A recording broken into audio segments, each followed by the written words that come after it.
WOD Pod. Join me as I sit down with CrossFitters, fitness experts, top coaches, professional athletes, and other well-known gym goers to listen to their journey through fitness. After hitting up a CrossFit workout over at the GSN HQ, I spoke to Craig about his journey with GSN over the last 12 years. He told me some really interesting stories about the ups and downs of being an owner of Gold Standard Nutrition. I had to go back and record a podcast episode. I hope you enjoy listening to this one. If you haven't already tried a pot of gold, then you need to do so.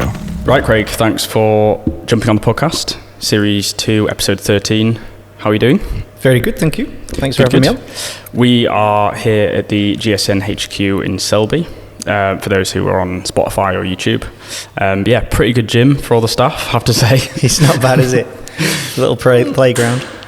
So, have you always lived in Selby? I was born Rochdale, lived over there till I was 6, then moved to a place called Hambleton, just outside of Selby, and then, family's always grown up Selby, so, I would say majority of my life around here. Selby, yeah. Let's get back to school days before GSN. Mm-hmm. Have you always been business-minded, like even at school? I think I've always been entrepreneurial in the way that I think.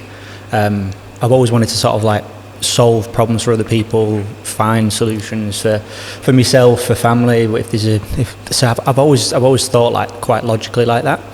So I think I wasn't the kid that was selling sweets on the playground, but I've always been like thinking, what could I do? My dad was a businessman, he owned his own business. I saw the flexibility that it gave him, it gave the family, so it was always something that I wanted to work for myself as opposed to sort of working for someone else. But that being said, I've worked for other people, and I spent sort of my early career as being more like retail and just sort of public facing and just on a retail floor. So I think that grounded me quite well in how to treat customers, and I quite enjoyed that, to be honest. Yeah. Did you go to uni? I went to uni for a year. I went to Man Met to study business enterprise. The study was 8 hours a week, and I didn't even make that because you're at uni. The best night out was a Monday night, and at 9 a.m. on a Tuesday morning never got seen. So I think that's part of the experience at uni, isn't it? Like, you're there just to. I met some great mates, but I kind of knew from being in there a couple of months that I wasn't probably going to do year 2, so I just made the most of it. Enjoyed uni, enjoyed what it could teach me. But I was talking to some of the teachers there, and there was a class called ICE, and the teacher there, I was talking to her and I was like, is this going to set me up better to set up my own business than going away, working with a family business and internshiping really with my dad? And she was like, if you've got that opportunity, take the opportunity. And that was kind of the confidence I needed to sort of make sure I was making the right decision. So she definitely helped me to make that decision to not go back second year. What sports did you play? Like, have you always been into fitness? Yeah. So I think family-wise, grew up doing gymnastics, football. I think that is something that I'll encourage my own kids to do. Yep. And I found like at school, I was always sort of on like the Rydell team, or like doing the long jump, but also doing the shot put, and then doing the running races. I was 100 metre, 400 metre, then I'd also do some of the longer ones. So I was quite a well-rounded athlete for a youngster. But then I stopped doing gymnastics, added in onto more like football, and played some good levels of football. I've always thought if I wasn't going to be a businessman, or I wasn't going to be a footballer, I'd fall back on business. But like every young kid, you wanted to sort of like aim to be a footballer. But I kind of knew. I went to places like England schoolboy trials and got told like, what position are you? And they'd look at you. And being I'm like 5'8" now, so not the tallest, but being a centre midfielder, they would always sort of categorise that as a position that needed to be a taller male. And I'd be looking around, and I can see the lads that I'd play against week in, week out, and I know I can get the better of them on a week in, week out, but I was just prejudged as being too small, so I never got the opportunities that I would have liked to have had, and they would just shove you at right back or somewhere else. So I think I kind of knew that I wasn't going to make it from like when I was like year 10, year 11, and then just enjoyed football for as long as I could, and I still play a little bit now. You got football redemption recently. Yeah, I won my first trophy for like about 15 years. That was nice to win. So I captained the team last year and won the first trophy in me 32 years of playing. Like never too old. Yeah, it was picking up trophies. Really, really good.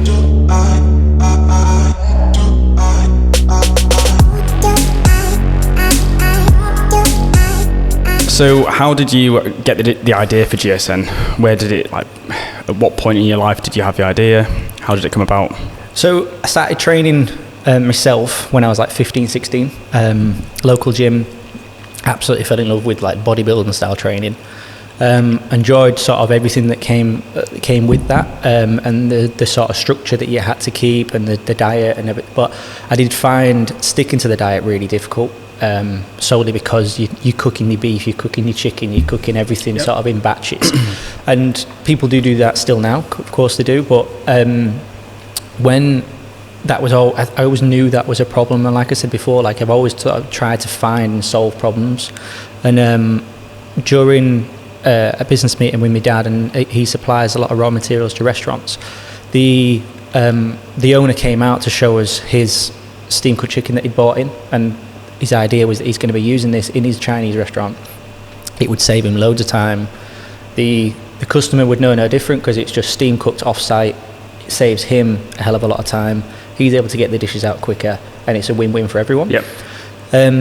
So that sort of the idea of that really resonated with me. So I asked to sort of try some more, take away some samples, took some to some local gyms, and everyone like really fell in love with that idea. So I knew I was onto something, that it was a problem that solved a problem for me, but it solved a problem for a lot of other people. And I then went about looking for like a cleaner declaration, because that was sort of more filled with numbers and a lot more water. So there are variations of like clean deck steam cooked chicken that you can buy. So we sourced that. I then bought some gold pouches from eBay. I'd contacted a local printer that could do vinyl printing, and then I went about basically created GSN.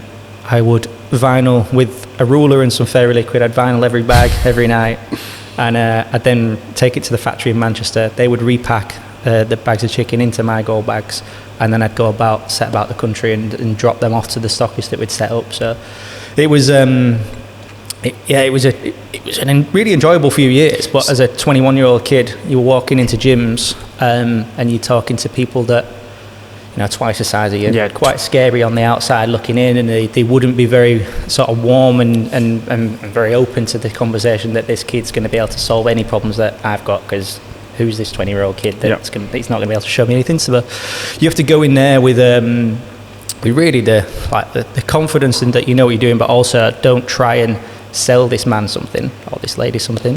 It's more let them make their own mind up. So I left samples with them, told them what it had done, referenced a few other gyms that had been interested in it to soften their sort of that guard really, and had a really, really good success rate really. So I every day would travel to anywhere from sort of like 5 to 10 gyms, and we had a Tesco truck that we'd have 3 different freezers in the ambient compartment and then all the stock in the back, and I was basically just the milkman of the chicken world. Was it just you then at this point? So my dad helped me sort of like fund the first like 10 freezers that we bought from the London Olympics, and that they were then bought straight in, and we'd vinyl them in my dad's garage. I would then load them into the Tesco truck, and then we started buying more and more and more then. So they were all like B-grade freezers, but the freezer didn't need to be a brand new freezer. We would just buy the spec that we needed. I'd vinyl it up. For the consumer, it looks like a brand new freezer, but we didn't really have the budget to go and buy like brand new ready vinyl freezers. So it was a case of seeing that we could add value to everything that we touched really. So at this point, the business model was really drop freezers off at gyms, loaded with your chicken. Mm-hmm. They sell it because they've got members in there. Yep. You don't need to have any store, shop, any online presence. It was just a case of getting freezers into gyms with your chicken in. Exactly, yeah. There was no one else doing that at the time, so it was, again, a completely new idea. I don't think there's anyone doing it now.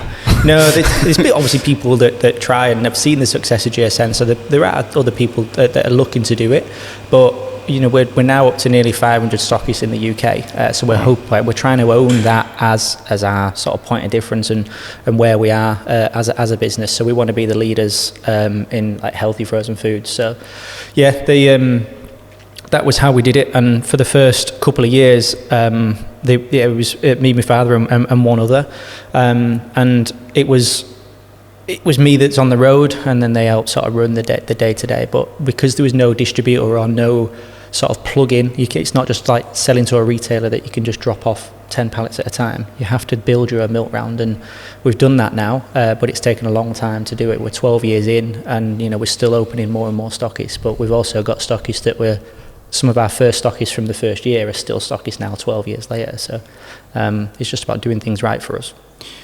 When you were dropping the freezers off, was it just the big bags of chicken in gold pouches? You weren't doing prep pot golds at this point? Not at that point, no. But we knew very quickly that there was an opportunity to sort of look at more product, more SKUs. So we tried some like flavoured chicken. We also then introduced like our first 4 ready meals. And everything that we kind of put into the freezer, we would want to see that it's a product that we would eat ourselves. We're happy with the quality and what it stood for, because we're like from day one, the principles for GSM was always had to be high protein, low sugar. So everything we brought out has always sort of fit into that category. Who designed the pot of golds, the originals? It was actually my dad's idea. So funnily enough, he came and he'd seen like a like for like sort of mould at one of the suppliers that we work with now. And that same supplier is still the supplier that manufactures for us now. Not supplier, sorry, the manufacturer. So they had this idea of coming up with what they called the one pot, and it never took off for them. It wasn't something that was going forward, but it was the idea. It was like something a bit different, Chinese style takeaway packaging. And as soon as we saw that, we were like, okay, well, can we make this sort of GSN? So we this is like 10, 11 years ago. And they're still our manufacturer now. They manufacture for us, and it's a concept that it's very different to everybody else, but it's something that's unique to us. And I think it's really done well.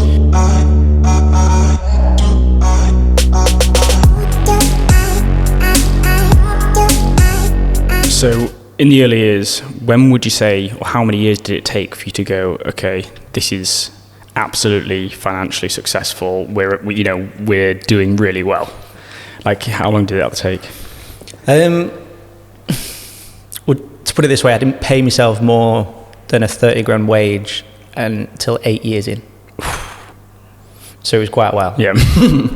But I knew that the longevity of GSN was that we wanted to put all of the resource, and whilst you're living at home for a certain period of time, and where at the time I didn't have like the family commitments and any sort of financial commitments. So it was just regenerate sort of as much money as we can make back into the business to buy more freezers, to buy more stock, to pay for more staff. And the most important thing was making sure that there were staff members that I was paying more than myself, because I was like, well, they can offer the business something that's going to pay dividend down the line. Yep. So I think sort of something that a couple of other people have asked me is like, what would you recommend to sort of other people starting a business? And it's that you've got to drop your ego at the door, and it's like, if you can, don't be afraid to pay someone else more than you if they can offer you the business something that they need at that time. Yeah. And reinvest as much as you can, because you've seen businesses that pretend they're doing very well on the face of it. Yep. And for 2 years they live the dream and then they're gone. Yeah, you often see that, don't you? You see businesses or business owners try and be successful quickly, and actually as a business owner you know that it's a long road and it's a long journey, and there's going to be many years where you're not making loads, but it's an investment. So even this weekend my mate told me off for not introducing myself as the owner of GSN. It's almost like, I don't know, it's just always the way I've been. It's not like an arrogance of bragging rights. I'm too braggy. Yeah. Sometimes it works in favour, sometimes it doesn't. Like I don't until recently not really been a face of the business, because sometimes it is a big jump to sort of start becoming the face and the confidence that has to come with that. So I think it's something that I think it's needed now, but at the time when people are looking in, it was almost that I thought there was like an imposter of like, I can't be a 23, 24, 25-year-old kid that's running this business and people take me seriously when you're telling to all of these gyms, because they're just going to think that there's no way this business can be successful if it's run by this young adult. But then I think you see the successes of people like Ben Francis that has done it from that young age, and like look at him now and sort of the billionaire that he is. I think that's given me more confidence now to be like, actually, 32 now, and why wouldn't people take me seriously? And really at the start, like you said, you had to drop your ego. Mm-hmm. You're now actually having to teach yourself to kind of have a bit more of an ego. Yeah. And it must be quite hard to do, because it's been, a decade of not having it. And now you've got to kind of retrain yourself to go, I am the face of the business. I did create all this. Yeah. So we should be seeing a bit more of you then.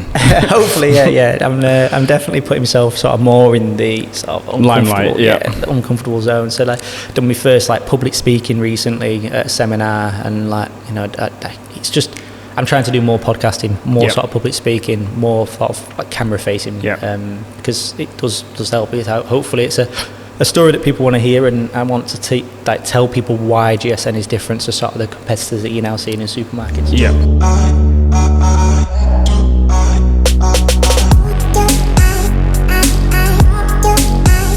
In 2013, you had the pot of golds and you had the steam cooked chicken fillets in bags. Yep. Which was more popular when they were both side by side? The pots took off massively, and we quickly realised that was going to be the future of GSN. And the pots of gold, still to this day, we did figures recently. We're just shy of selling 10 million since the first pot that we sold. So big numbers. It's good. Body Power 2014. Mm-hmm. What are your key memories from that Body Power? Those Body Powers were amazing. It was like the birth of like bodybuilding brands and supplement brands at that sort of 2011 to sort of 2013, 2014, 2015. So many new brands that were sort of up and coming. And we were in the same exhibitions as Grenade and USN and Optimum Nutrition, and I know some of them are older than that, but like it was the first time they were properly investing in like UK exhibitions. Yeah. So it was a really exciting sort of time to be in the same field, in the same presence of the brands, and we were doing 2,000-3,000 meals over 3 days from like a couple of metre stand. So we'd have to sort of cook all the products off site, load it in from sort of 4 a.m. Someone goes to get it 4 a.m., load it out of the hot boxes, and then we'd be serving the chicken and rice variations that we did like on them stands. And it was a 3-day huge slog, but well worth it at the time. From my memories of Body Power, it was like the birth of athletes and like sponsors and being sponsored. Yep. Gymshark absolutely changed the game when they introduced YouTube athletes. But the thing for me was we didn't have the online presence. Our point of difference that we were like wholesalers through gyms. So our online was only very small, and we only really concentrated on the e-com side, where it was offering product to people that weren't around one of our gyms. So it was always like a second thought, the e-com side. So we weren't able to sort of replicate that model of like the ambassadors and sponsors, because it was quite difficult to sort of push people of where to buy it, because they couldn't just go straight on. Well, they could go online, but it wasn't our like primary shop focus. Yeah. How long did it take? Well, how long were you trading until you had your first athlete? First athlete. And who was the athlete? Can you remember? One of the first poster boys we had was a guy called Miles Leask. Good-looking guy, bodybuilder, and he was on sort of one of our first like printed posters and printed like billboard type things. Georgia Sims was another one. We sponsored Carly Thornton and Luke Sando, who sadly passed away now, actually, Luke. So, but Luke and Carly were massive figures in bodybuilding. There were a couple at the time. They were great for us, absolutely great, and they taught us a lot in sort of bodybuilding and who to speak to and the recommendations. And I think that's what we tried to position ourselves with, people that could help us when we could help them. And that's how, like, you know, we weren't paying them financially; it was just paying them in free food. So as long as they liked the product, they would be happy to sort of offer us what we needed. And actually, as a bodybuilder, food is so expensive. Like the amount of meals they have to eat. Yeah, I bet you go through a fair amount of pot of gold. Yeah. Well, you asked about memories of the Body Power. I think one of the favourite stories I had was when we shared a stand with Giants Live. So you had Terry Hollands, Big Z, you had, I'm trying to remember the names of all the others, a guy called Dave Martin, I believe, Colin Bryce, who was the commentator, Darren Sadler. So we had Mark Felix. Matt wasn't on the stand, but was around at the time. But we had like 5 or 6 of these enormous 25 stone blokes. And we rang one of the restaurants and said, we've got a table for 10. Didn't tell him the size of the table. And when the owner's face when we brought in the 5 biggest men he's ever seen in his life, and luckily for us it was an all-you-can-eat buffet, because I didn't fancy the bill. I didn't fancy the bill if it wasn't. So we were sort of clever in the restaurant that we chose, but they had the place dry. Like, there was nothing left. Yeah, I bet. And Big Z, I remember, he would randomly, all the other the strongmen couldn't believe it, but he had jelly between every single meal. And they were like, we figured out the secret as to why this guy's the world's strongest man, and it's all in jelly. But that was probably one of my favourite sort of exhibitions that we've done. It's just, it was just surrounding yourself with big names, big athletes, inspiring athletes. Yeah. I saw you managed to partner up with Leeds Rhinos back in the day. Yep. Were you a Leeds fan? Wasn't. I've always enjoyed rugby, and I was okay at school, but I've always been football. But we got the opportunity they reached out to us as sort of local opportunities of sponsorship, and we're looking at Leeds Rhinos at the time, and like they were flying, and they were a local team to us, rugby league, and it made sense. So I met a guy called Rob Oates, who was the commercial director. Me and him got along really well. Called Jason Davidson, who was sort of running their day to day, and they just felt as like really welcoming. And the nutritionist loved our products, and they were like, "Can you help us just feed the lads? And we'll give you something back." And we put a freezer in there. We were feeding them during their treble winning season, so they sort of give us the tickets to go and watch sort of at Old Trafford and come and watch all the games, and it felt really it was a really nice time to sort of like sponsor them, and it felt like we were the sponsorship felt true and real. So and actually you're probably really only 3 or 4 years into GSN, so it was probably almost a bit surreal having a huge team for a fairly new business. Well, you've got people there like Kevin Sinfield and Rob Burrows, and they were like household names almost. So you were like, these guys are eating my food. I can't believe it. And we still use the picture now of like Kevin Sinfield eating the pot of gold on the team bus, because it's something that was quite surreal to see that these people were associated with GSN.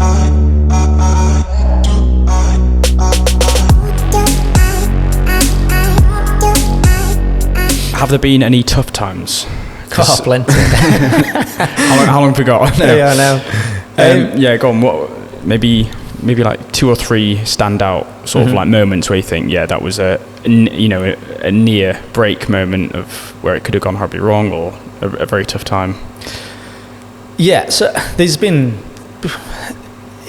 It has been a difficult journey. Like 12 years in, you're obviously going to go through some sort of good times and bad times. So the hardest time for me was when we had somebody trying to sort of come get involved, and I think this comes down to the confidence thing that you said, you mentioned it before, but we had someone trying to sort of muscle their way in the space, and they headhunted one of our wholesale account managers, and she went over there. She was told to give them the black book of our best stockists, basically, and they would offer them a financial incentive to leave us to go with them. And I think what we found is that we should have been a a lot more confident in the relationships that we've built and actually how loyal these customers were to us. But naturally, you're going to panic when a smaller business is then sort of taken on head to head by someone that was 25 times the size and sort of very well financially backed. So yeah, that was extremely difficult, and it's something that because of that, it meant that we had to sort of come up with a compromising deal where we worked with them on like a commission base. We're trying to share some of the freezers and sharing the space, and it wasn't a deal that worked out very well for us. We should have definitely stood our ground a lot more, and should have backed ourselves more. And it's a lesson very well learned from me, is like that we'll never now not back ourselves like truly. But at the time, you're looking at like 2015, 2016, you're 3-4 years in. I didn't want to waste 3-4 years and not have anything to show for it. So it was kind of like holding on to something that I knew I could sort of rebuild from there, or at least sort of make something of it. But yeah, that unfortunately meant that financially we couldn't afford to keep the team that we had. So I was making like 7 people redundant, and that was definitely hands down the shittest day I've ever had. Because you've sort of built this team around, and we were like friends, so it was awful to sort of like, as a, what was that, 24, 25, and you're making 7 people redundant. That was quite grounding. That's definitely one of the shittest days, but we stuck to it, believed in GSN. They tried to make this merger work, and then we basically bought it back, because it wasn't something that people understood, is like there couldn't be this collaboration, there couldn't be sort of like one or the other. And then we managed to take the round back, and since we took the round back, we've built it from strength to strength. And it was like you get a second chance. You've learned from your mistakes that you made the first time round, like one being that we used to let gyms have credit just to sort of help them convince to become stockists, and that was something that financially hit us, because there was a lot of gyms that took advantage of that, closed the doors, didn't pay, or delayed the payment terms, and they were sort of fighting to stay alive, so they'd just take advantage where they could. But there's plenty of gyms that were true to the credit terms, but unfortunately it meant that like going forward, then we had to make gyms sort of pay up front. There's enough confidence that GSM will sell now, so we've got the case studies. We'll go rebuild it, but it meant that we had a positive cash flow then to go and buy more freezers and reinvest back into GSN. So that was, like I said, there's always sort of lessons learned from some of the shittiest times. But like, to sort of go on to sort of discuss one other, we were like flying at this point. Like stocks really strong. We were buying containers at a time of like the chicken that was ready packed, and we got a call to say that the factory had burnt down just the day before they were shipping 60 ton of our chicken. So like all of our steam cooked chicken had gone up in flames. Obviously couldn't sell it, and went then back to square one, thinking our flagship products, we're not going to have it. We're going to be asked, how do we manage this? We're going to have to go back to sort of rebagging, revinyling, and the old ways of doing it. So every time we got in front, there always seemed to be something that just meant that you can't just properly kick on with full confidence. It was just something that was pulling you back, and we found that a lot, is that you just gotta get on with it, can't sulk about it. But there's definitely been some kickbacks. So when GSN kind of went version 2, what year was this? Like 2016. Okay. 2016, 16, 17. And was that My GSN? Yeah. So that was the second company. Yeah. So we made My GSN Limited, I think it was November 2015, and then sort of properly started on from that sort of January time. So that was sort of the rebirth, and since then it has kicked on for massively, and I'm really proud of sort of the way that we've rebuilt it with the lessons learned, and now, like I say, have you managed to get a few of your old employees back?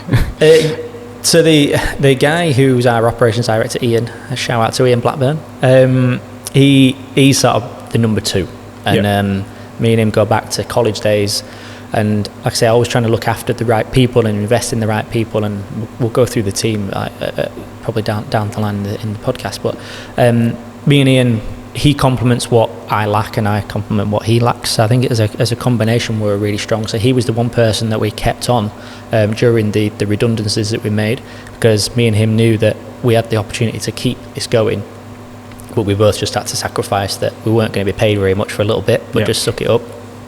We'll see how it goes. And I think we sort of like gave him shares in the business on the back of that. And me and him have basically rebuilt GSN from 2016. What year did you decide to go like e-commerce, where people can just go online, order their food? COVID. Okay. Because if you think 75% of the business at that Just point gyms. was just gyms. And then we didn't put any Facebook spend or ad spend into online. It was just organic. And at that point we're thinking, all these gyms are closed. There's no guarantee of when they're going to come back open. So we either need to sort of like, now it's sink or swim. Let's invest in some paid social. So I set up a room at the house. That was my new office. One of our family friends, they ran like nightclubs, and he was sort of running all the paid ads for that. So me and him would be on the call like hours and hours a day of him teaching me how to run paid social. But then I'm also at the same time watching YouTube videos of how to learn Photoshop. So I'll have to show you some of the content. Initial ones, fucking terrible, but it worked. So I'd build the assets, taught myself how to Photoshop, taught myself to sort of Premiere Pro. We built these assets. He would then sort of organise a spend, help us. And we started off with a few £100 and it ended up getting like, we were putting like a decent then amount into paid, and it massively kicked on. Yep. And that was a blessing in disguise really, because I think without COVID we probably wouldn't have made that jump as quick as we did. But we went from year on year, we saw like a 250% growth in the business, because the online side was the piece of the puzzle that we didn't have. And actually it's the huge piece of the puzzle, because everyone now is going online. If you look at like shopping, online shopping, supermarkets, like I don't know percentages, but I imagine it's a good amount of people that don't even bother going into shops now. They just order it online, get it delivered to their home. But you got to think, so online, when you buy an online Tesco, the Tesco truck is delivering it for you. The DPD didn't handle food at that point. So no courier would handle food, and it was only when like the HelloFreshes, the Gustos, people like that were like, when they were growing, that the couriers had to then change their focus and be able to put something in place that meant that they could carry food. But a lot of people used dry ice back in the day, or would use sort of very expensive ways of being able to ship the product.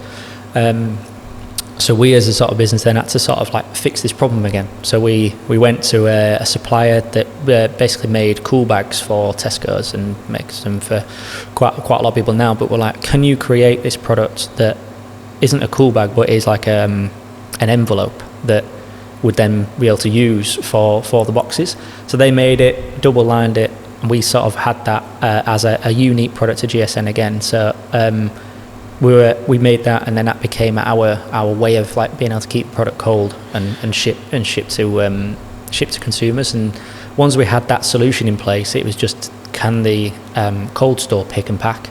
Again, they'd never picked orders in large cold stores, so we had to pick the orders ourselves initially, and then we had to sort of like train how we taught it to the next cold store. And then during COVID, that one cold store decided that they didn't want to pick and pack anymore, so we were left with this huge demand for people online. They didn't have the resource because they couldn't get the staffing in place, because there were limited hours and limited resource, and some of their pick and packers had to go home, and like there were Eastern Europeans that had sort of coming in, and all for various reasons like meant that they could no longer pick and pack. So again, like every time you think you're getting in front, somebody just sort of kicks you back. So like we then had to sort of, during COVID and very limited resource and very, very limited hours and what we're allowed to do, go and teach this new cold store that we're still with now how to pick and pack. But again, they were just pallets in, pallets out, pallets in, pallets out. So there had been a time frame where the cold store you were using said, we're not doing anymore. You had to find a new one. Yep. Move all the stock.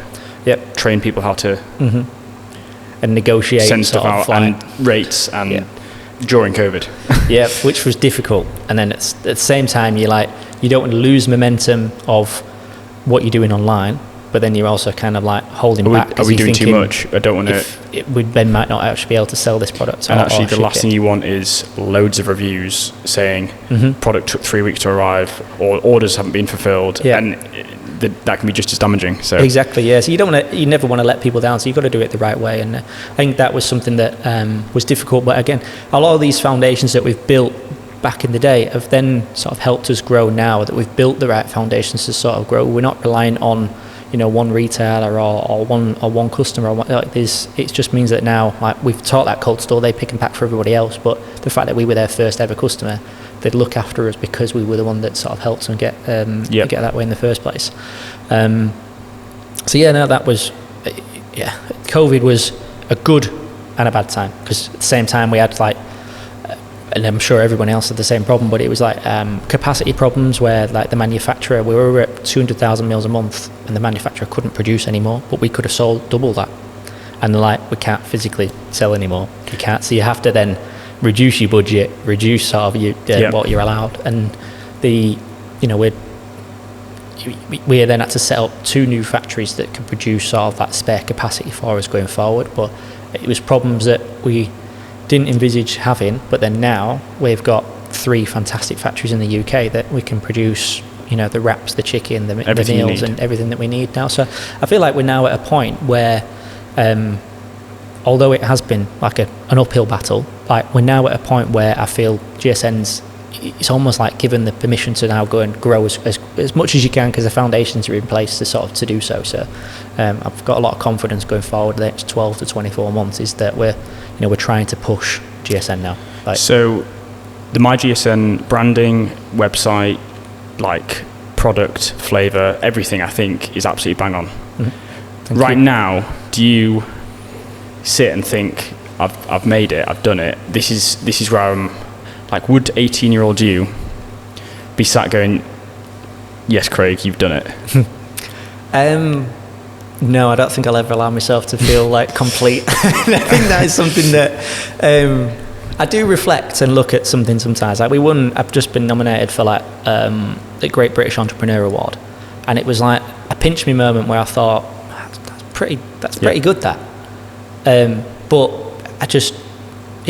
you read the email and then I just get straight back on with it. And I've not really taken the time to really sort of reflect and sort of celebrate that moment. And I think that's something that I regret doing that I've not done enough of in the past, is celebrating milestones. And I think if I could go back, I would very much like to have sort of like celebrated little bits and journal it better and sort of documented it better. But when you're in panic stations and you're just trying to problem solve all the time, the last thing you're thinking of doing is documenting the moment. You're just thinking like, this could be the end of me. I need to fix it. I don't want to put it on camera. But now I wish I had, because I think that would have been fantastic sort of stories and sort of thing. I think that says it all, because now you wish you had means now that you've got to a stage you're happy to talk about, you wish you'd kind of shown the struggle of doing it. I suppose the fear is always not quite getting to where you want to get to, and you've shown, you know, the struggle in the past. Now that you are in a position where you're going, okay, I'm confident about the brand in terms of where it's going to go, where I am now. I am very proud of GSN and sort of what we've accomplished. And I think, 18-year-old me never like set out one particular like figure or anything like that. It was just, I wanted to own my own business. I wanted the sort of financial freedom to be able to take the family on holiday, go on nice holidays, work for myself, be able to sort of like work in an environment that I enjoy coming to every day. But I've seen like some of my dad's friends, some are like very wealthy men, but aren't particularly happy. So I think what I learned early on was just don't sort of like fight for a number or a figure. It was just more like get to a point where you feel comfortable and then enjoy it. Because if I now think you turned over X amount of million, but it needs to be 10 million, it needs to be 20 forever million, chasing. You're never happy. So like I am trying to do that and I think that's important for everyone, is not to feel like you're not there yet. It's celebrate the process and set small milestones, set sort of monthly targets or 6-month target or yearly targets, whichever, and then if you get there, make sure you celebrate it. So I'm telling myself that as well as everybody else, really. Try and celebrate it.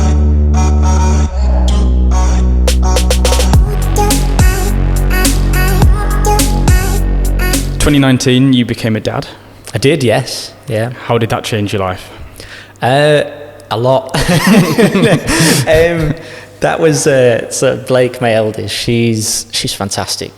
And becoming a dad's the best thing in the world. And I think that changed my perspective, where I was now building something for their future. And I've got 2 kids now, like Cole as well. But so building it for their future, it definitely changed the perspective where, every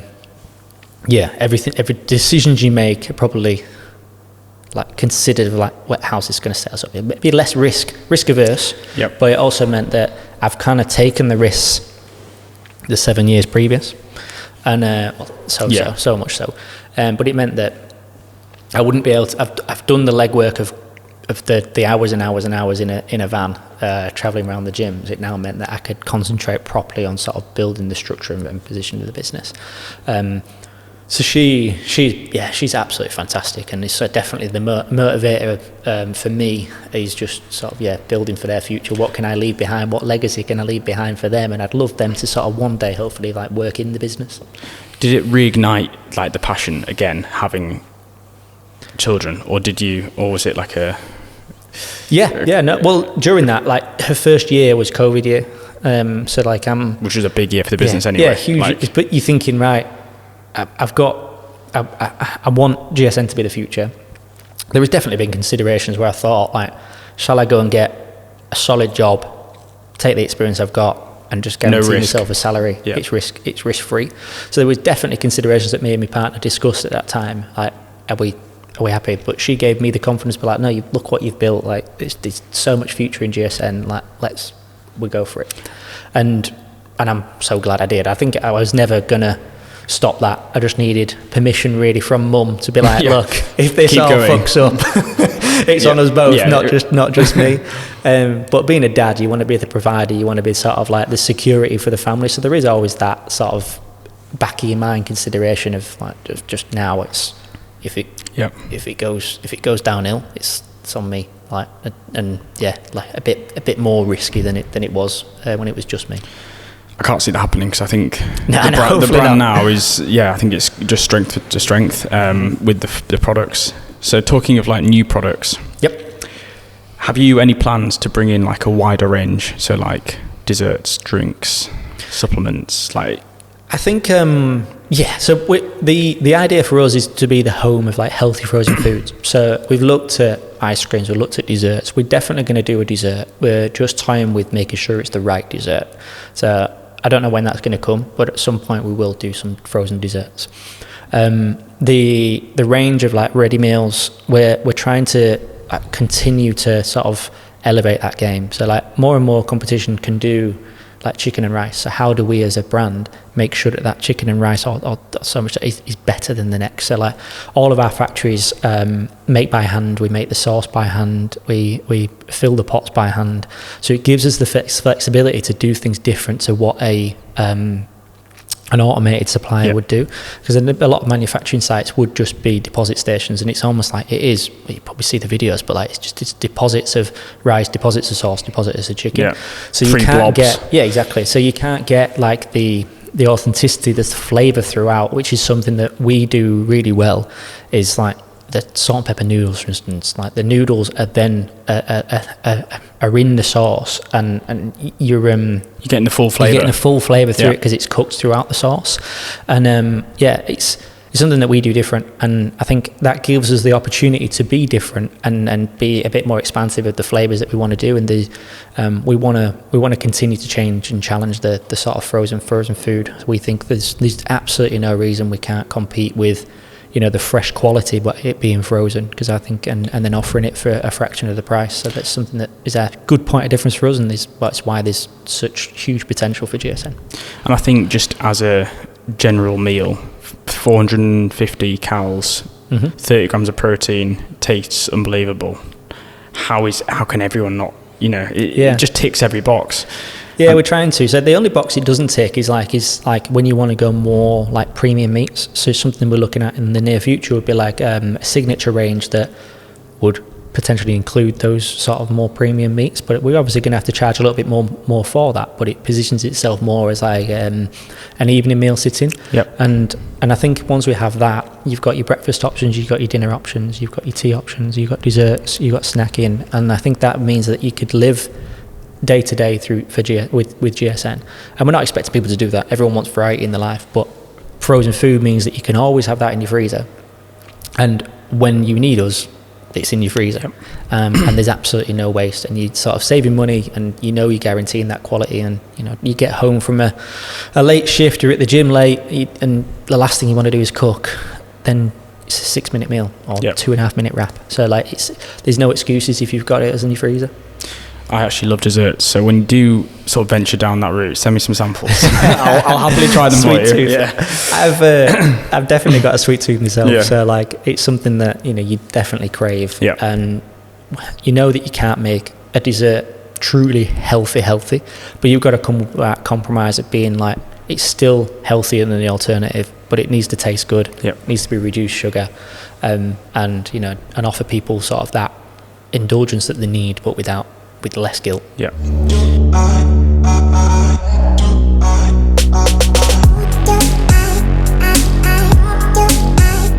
Have you any fitness goals for yourself personally? I challenge myself now of balancing a lot. So it's making sure I'm a good dad, making sure the business is stable, but then also not ignoring my own sort of fitness. I did spend a period of time where you had Blake, and like my health was last on the agenda.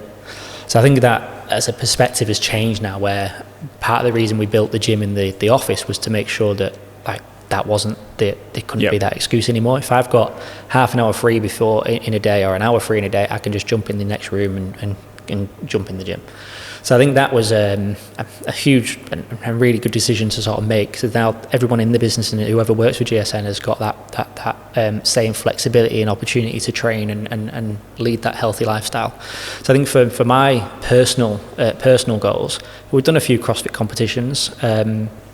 Ray Nils was my first one, and I wasn't really sure what to expect, but surprised myself that I tried to train right from when I was 16, so like the muscle memory's there of being like something that I've lifted well, I've sort of kept my strength, and my fitness has always been good from the football, so it was like, let's test myself at CrossFit, and I've loved it. I absolutely love it.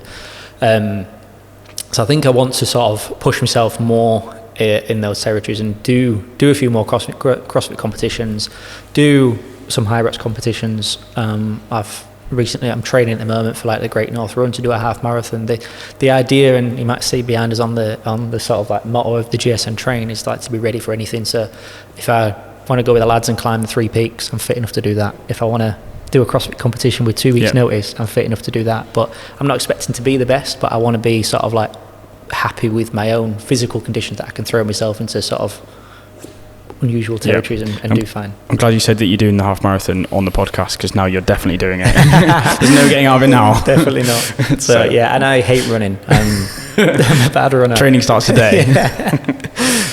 Cool. We'll finish with some rapid fire questions. Yep.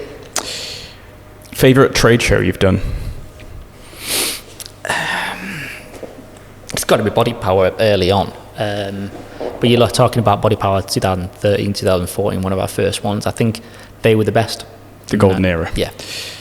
Summer holiday or snowboarding holiday? Depends if I'm with the kids.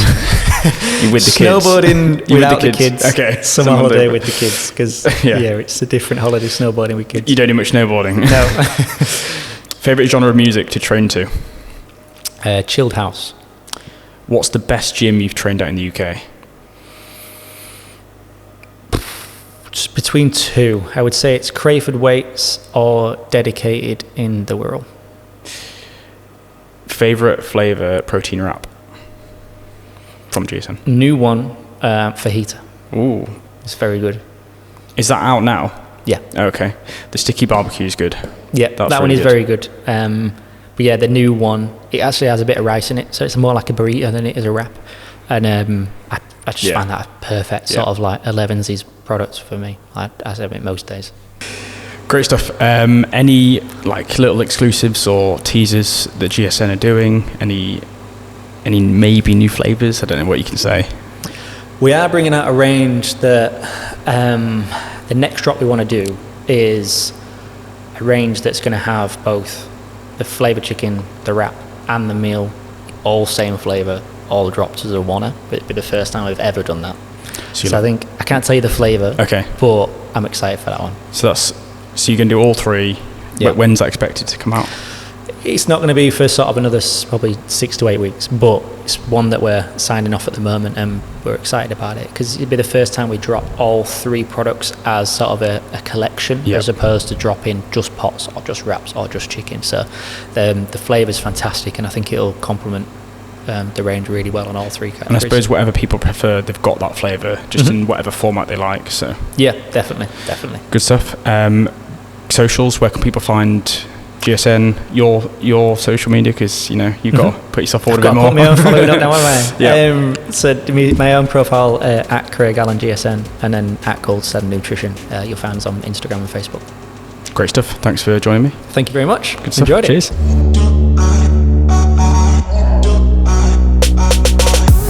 I hope you enjoyed that episode, and a huge thank you for listening. Make sure you're following the pod on Instagram at the.wod.pod. The podcast is sponsored by WOD Powders. That's at WOD Powders on Instagram. Please show some support to the pod by either sharing this episode with a mate or buying some supplements from wodpowders.co.uk. See you guys next week.